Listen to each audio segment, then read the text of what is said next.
E-Leezy. Good morning, good morning, good morning. How we doing? It's the real E-Leezy.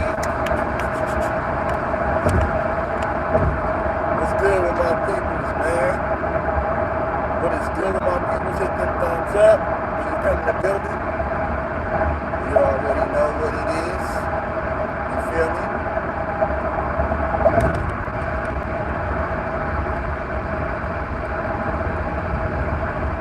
You already know what it is. It's good.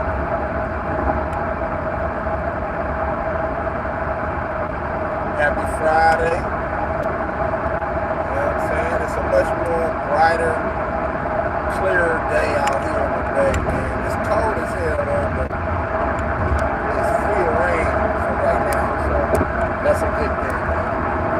You know what I'm saying? Hit the thumbs up, man, when you come in the building. That's all I have. You feel me? GP, are you with me? Oh yeah. GP, are you with me? Oh yeah. We at the church, we ain't going nowhere. But GP, are you with me? Oh yeah, we at the church, we ain't going nowhere. GP, are you with me? Let's get it. GP2. There's a GP2 sighting. Latest news. GP2 could return as early as Sunday from an adductor strain. And if you don't know what an adductor is, it has something to do with your abdominal area. You know what I'm saying? He strained a muscle, and that takes a long time to, rehab from.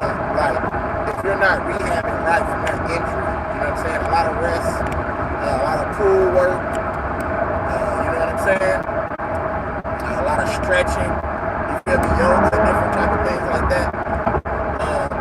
So that's great news, as we all know that, GP2 is the son of the Hall of Famer Gary Payton. You know what I'm saying? Seattle Supersonics, LA Lakers, and then won a championship with the Miami Heat. His son has already surpassed his dad as far as winning a championship. He already won one earlier in his career compared to his dad, but that's neither here nor there. That doesn't matter. But GP2 was an intricate part of the Warriors' successful championship run last season. You know what I'm saying? What he can bring as far as his basketball IQ, his tenacity, you know what I'm saying? His ability to guard the other team's best player. You know what I'm saying? His ability to knock down corner threes or knock down timely threes, get offensive rebounds, slash to the basket. You know what I'm saying? Create scoring opportunities for not only himself but his teammates. The Warriors are in much need of that. You feel what I'm saying? So kudos to GP2. You know what I'm saying? Hopefully we can see him by next week, if not Sunday, early next week, as we try to finish this season strong, you guys. The Warriors have Philadelphia 76ers in town tonight at the Chase Center. The Warriors are currently on a 2-game winning streak. They won the last 2 games on the road. They beat the Houston Rockets 130-125. And then they followed that up by beating Dallas Mavericks. What's that? 121-1. What was the final score of that one? 121-118, something like that. But nonetheless, the Warriors are on back-to-back, you know what I'm saying, road winning streak for the first time this season. I think for the only time this season, if I'm not mistaken. Also, I see why, PB&J doesn't get the amount of playing time that he should get, that I think that he deserves, because everything is based off of metrics and percentages and everything we do in this world, right? So one of the stats that's sort of alarming but not alarming for me, you know what I'm saying, 3-point area in the G League. Is that concerning for me? No, it's really not. It's really not concerning for me. You know what I'm saying? Because I don't really think that the G League isn't really the measuring stick for me. You know what I'm saying? I've seen Patrick Baldwin Jr. drop 12, 14, 15 points in less than, 10, 12 minutes in an NBA game on the biggest stage.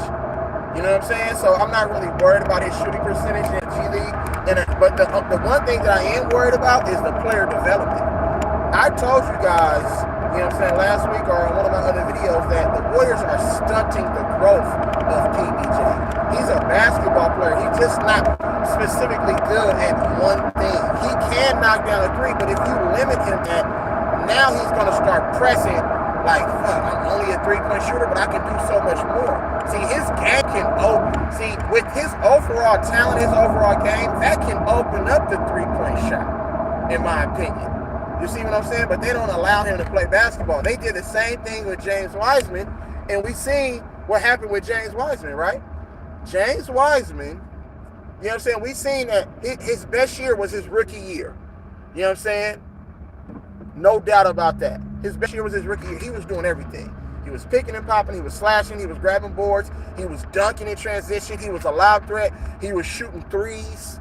But then they dummied him down to, oh, no, I don't want you to do all of these things. Just set screens, play defense.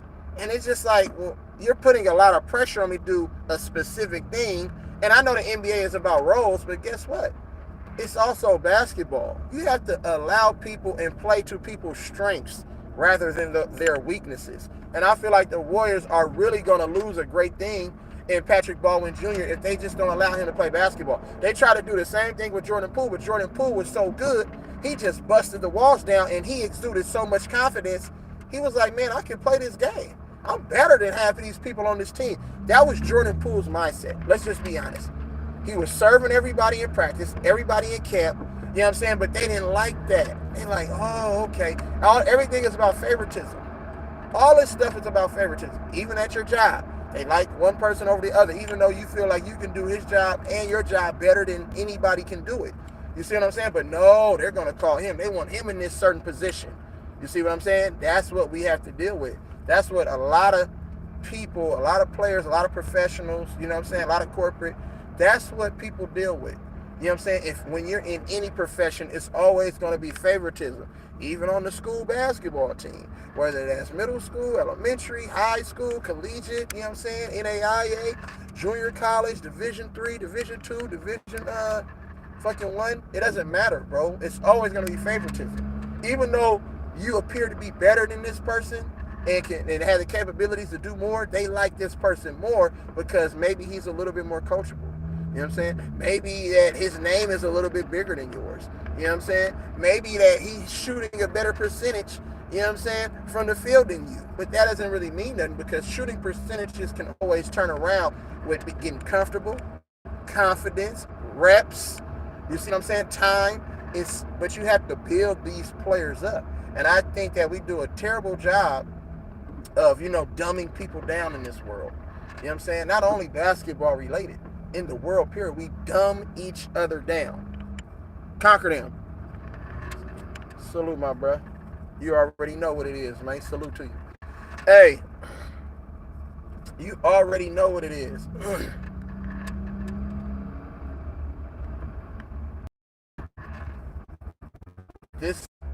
I'm just keeping, you know what I'm saying? I'm just keeping it a buck with y'all. So PB&J, in my opinion, if they allow him to have confidence and just play basketball and let him make moves, develop him and give him the free reign that Draymond Green has. And I guarantee you, teams won't back up off of PB&J. You know what I'm saying? His confidence is shot right now. And PB&J, if you can hear anything that I'm saying, or you get a hold of this video, you feel me? Keep your confidence, brother. You okay? Don't worry about shooting percentage, bro. You continue to try to get better. That's all you can do. You know what I'm saying? As an athlete, as a person, period, as an individual. All we can do is move on to the next, try to be better that day. Every day is its own day. You know what I'm saying? All we can do is push forward and try to be better. But you got to work. You know what I'm saying? It's going to take a lot of work. Film, you know what I'm saying? Your technique, you know what I'm saying? Your form, everything. You feel me? It's going to take work. So keep your head up. Don't worry about shooting percentages. Don't worry about what people say in the tabloids. Don't worry about what people saying on the internet. Stick to your guns. You're a basketball player. You fulfilled your dream by going to the NBA. You took a different route. You know what I'm saying? You took the Steph Curry route. You took the Dame Lillard route. You know what I'm saying? Even though those players wasn't highly touted and highly scouted by other major Division I schools, you chose to play for your dad. You know what I'm saying? At UW, Milwaukee. You feel what I'm saying? So you could have went to any school. You feel what I'm saying? But guess what? Watch Jordan Poole. Watch how Jordan Poole plays with swag, with confidence. You know what I'm saying? The one thing that I will say, defense will get you on the court. Defense will get any player on the court. Look what Anthony Lamb does. He's not necessarily a great defender or a good defender, but he plays hard. Gets him on the court. So in exchange for Anthony Lamb playing hard, guess what? He's allowed to make certain moves and shoot certain shots on a basketball court. You see what I'm saying? They give him that free reign. Well, in exchange for you playing hard, running the offense, being disciplined, and doing what we asked you to do, you can play basketball. You can take certain shots. You can drive to the hole. You can make certain moves. And we see, you know what I'm saying, what Anthony Lamb, what he has done throughout the course of this season in the not only in the G League, but also in the NBA. I don't believe that he's better. Salute him, T. Good morning, bro. Yeah, appreciate you. Hey, I don't believe that, Anthony Lamb is better than, hit those thumbs up for him.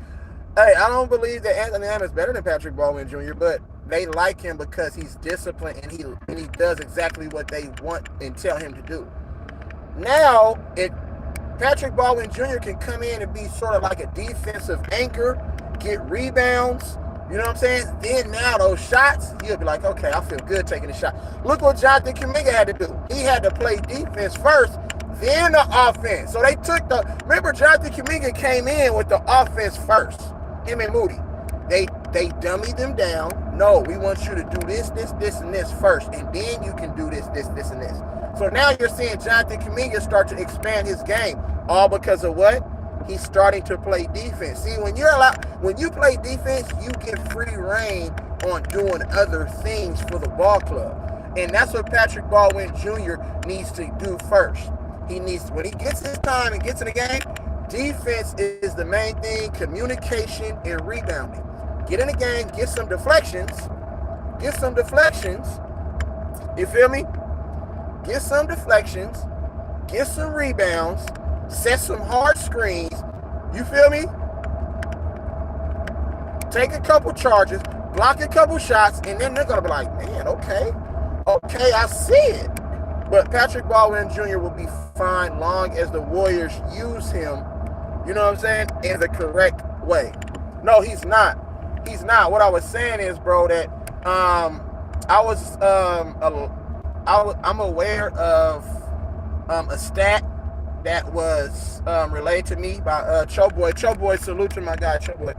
He had, messaged me and told me that there was an alarming stat about Patrick Baldwin Jr. shooting 29% in the G League from the three. I'm not really alarmed by that. He said that's kind of alarming. Yeah, it could be alarming. So I was just explaining, MT, because you just came in. I was just explaining that I'm not worried about the shooting percentage. I'm saying the only reason he's shooting that percentage from the three is because they're dumbing him down to just doing one thing, and they want him to be a specialist at that. But I said he's more than just a three-point shooter. He's also a basketball player. He can dribble. He can post up. He can do a lot of different things, bro. You feel what I'm saying? And I don't feel that they should just let him just shoot threes. Michael Porter Jr. gets his threes off of rhythm. He's not forcing those threes. He's not pressing. You know what I'm saying? He gets good looks, but his confidence is shot right now.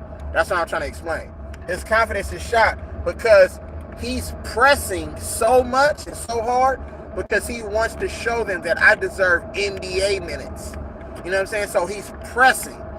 We've seen Patrick Baldwin Jr. come into an NBA game multiple times this season, several different times, and knock down shots. I'm talking about get hot to where he scored quick 12 points in less than 10 minutes.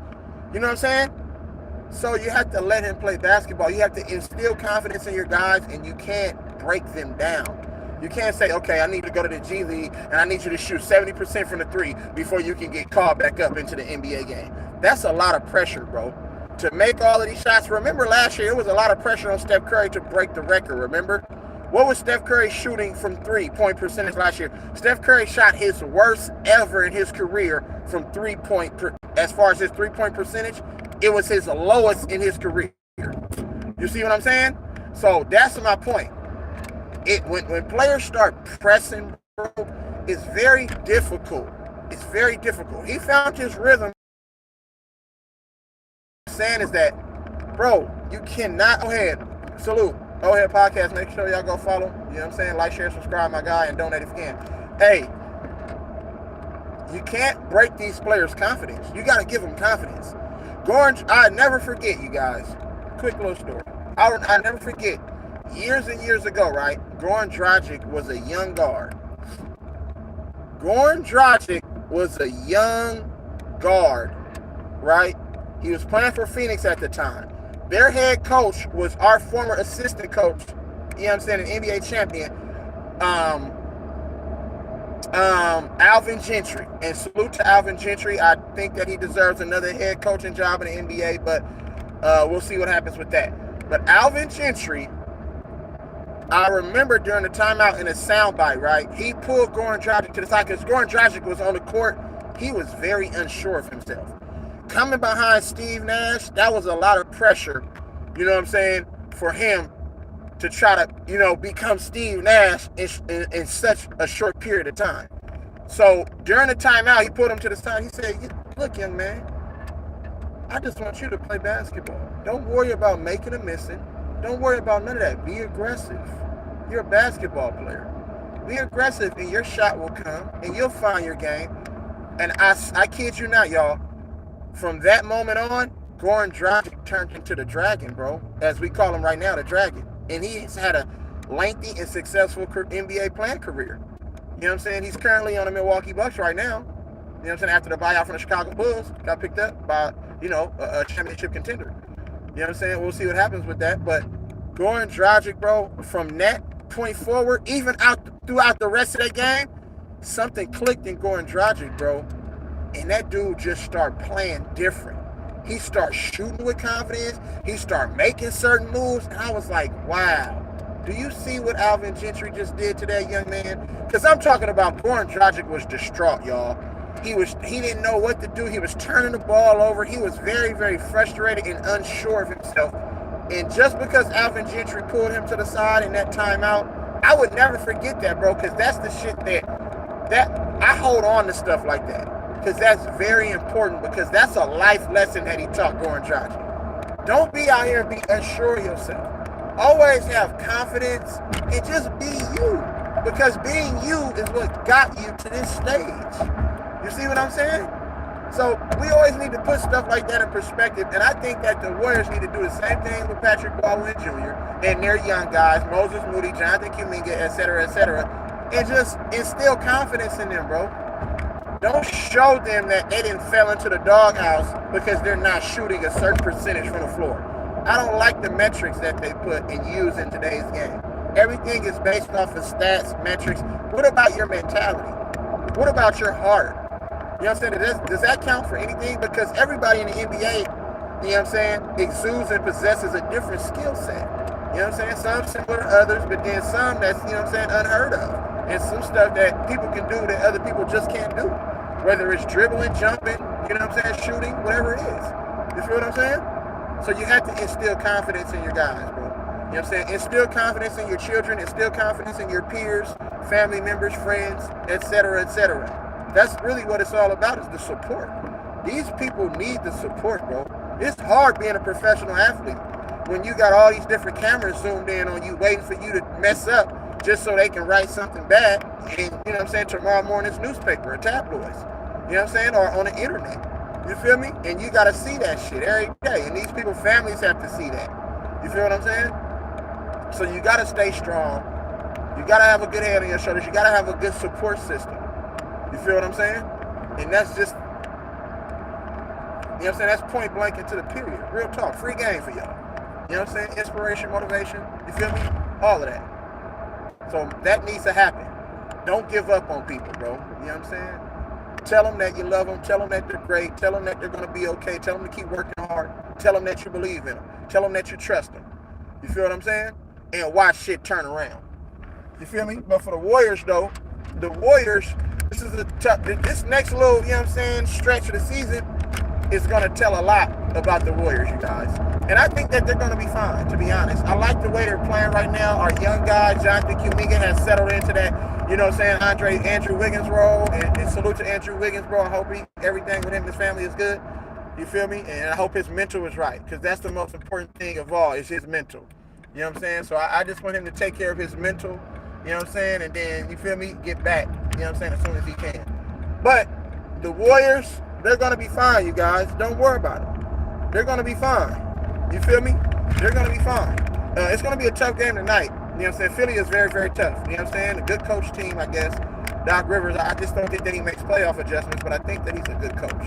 You know what I'm saying? He's just not a great coach, in my opinion. You know what I'm saying? Because when things get tough, you feel me, the shit breaks down for him. You know what I'm saying?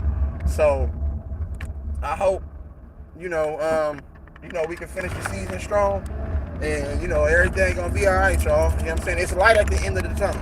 Even though I've been their biggest critic, it is light at the end of this tunnel, y'all. So don't even trip. But you already know. That's it for me, man. It's a wrap. You feel me? I appreciate y'all for rocking me. My bad that I came in a little bit late. I didn't give all my guys time to really, you know what I'm saying, get up in here. The ladies and gents, though. But I appreciate y'all, man. You already know me, man. You feel me? Love, live, life, smile, cry, laugh. I appreciate y'all, bro. I want everybody to have a blessed day, bro. Be safe, love on your people, and get to that bag, bro. And, you know what I'm saying? Get to that bag. You know what I'm saying? And be a leader. Be a leader, y'all. You know what I'm saying? It's all about leadership. We got too many followers, bro. I need somebody to be a leader. Who the real leaders out here? That's what I want to see. Where's the real leadership? You feel me? So salute to y'all. I love y'all, bro. And, be safe. It is what it is, man. You know what it is. You already know what it is, man. It's the real E-Leezy, man. You feel me? We only come one way, and that's real, baby. You feel me? We only come in one way, and that's real, man. You know what I'm saying? So I'll get at y'all later. You feel me? Y'all have a good one. And we gone.